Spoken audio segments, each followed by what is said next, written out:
उधर महाराष्ट्र के नासिक में कोरोना नियमों का पालन कराने के लिए पुलिस ने एक अनोखी पहल शुरू की। नासिक में मार्केट के भीतर जाने के लिए पुलिस ने 5 रुपए का टोकन लेने का सिस्टम शुरू किया है। इस टोकन को लेने के बाद मार्केट में 1 घंटे की खरीदारी का समय दिया जाता है। पुलिस का दावा है कि इस नियम से मार्केट में सोशल डिस्टेंसिंग समेत कोरोना नियमों का पालन कराना आसान हो रहा है और लोगों को कोरोना जैसी महामारी से बचाने में मदद मिल रही है। नासिक पुलिस कमिश्नर के मुताबिक महज 5 रुपए का टोकन लगाकर अगर बाजार में भीड़ कम की जा सकती है तो ये एक कारगर कदम होगा। लॉकडाउन जो के बदले में ये 5 रुपए जो है वो कुछ भी कीमत नहीं है। यदि लॉकडाउन हो जाएगा तो करोड़ों करोड़ों का नुकसान होगा और उसके बदले में यदि लोगों ने सहकार्य किया और 5 रुपए जो है वो शुल्क फी भर करके यदि शहर को लॉकडाउन से बचा लिया, मुझको लगेगा कि हम बहुत फायदे में, ये सौदा बहुत फायदे का था।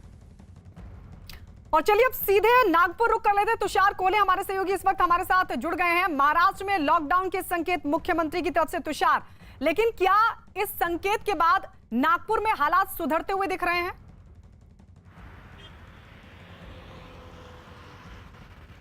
15 दिनों में 50,000 के करीब मामले सामने आए और पिछले 1 हफ्ते से रोज 50 के ऊपर लोग मौत हो रही है लोगों की। तो ये इतने डरावने आंकड़े जो सामने आ रहे हैं, इसके बावजूद भी अगर नागपुर के आप सड़कों का दृश्य देखोगे तो हमें पता चलता है कि लोगों की लापरवाही वो सामने आ रही है। लोग जो मार्केट में घूमते रहते हैं लेकिन वो जो ठीक से जो ध्यान रखना चाहिए, सोशल डिस्टेंसिंग का ध्यान रखना चाहिए, उस पर उनका ध्यान नहीं रहता है। मास्क पहनते हैं लेकिन नाक के ऊपर नहीं मास्क पहनते।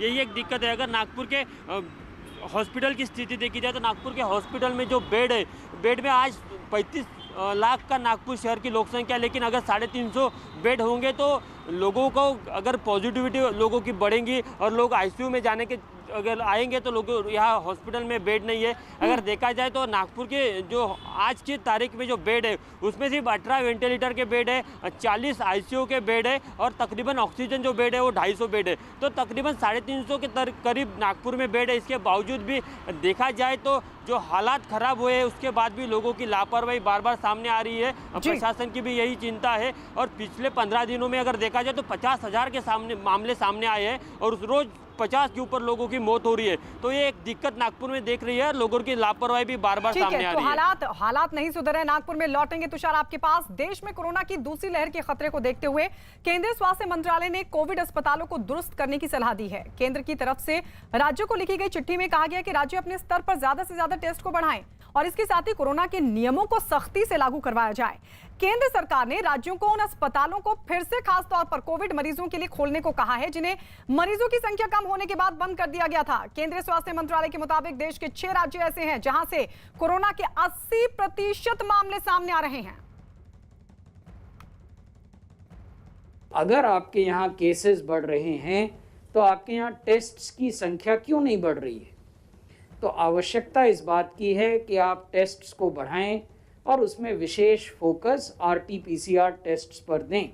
रैपिड एंटीजन टेस्ट्स का इस्तेमाल स्क्रीनिंग टेस्ट्स के रूप में किया जाए और ये इस्तेमाल रैपिड एंटीजन टेस्ट का आप घनी आबादी वाले इलाकों में करें।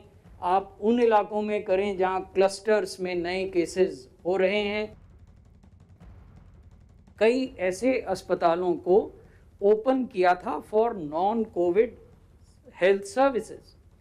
तो हमने राज्यों का अनुरोध ये किया है कि यदि आवश्यकता इस बात की है कि उन्हें पुनः परिवर्तित किया जाए into dedicated Covid facilities, so that decision must be taken and must be taken now.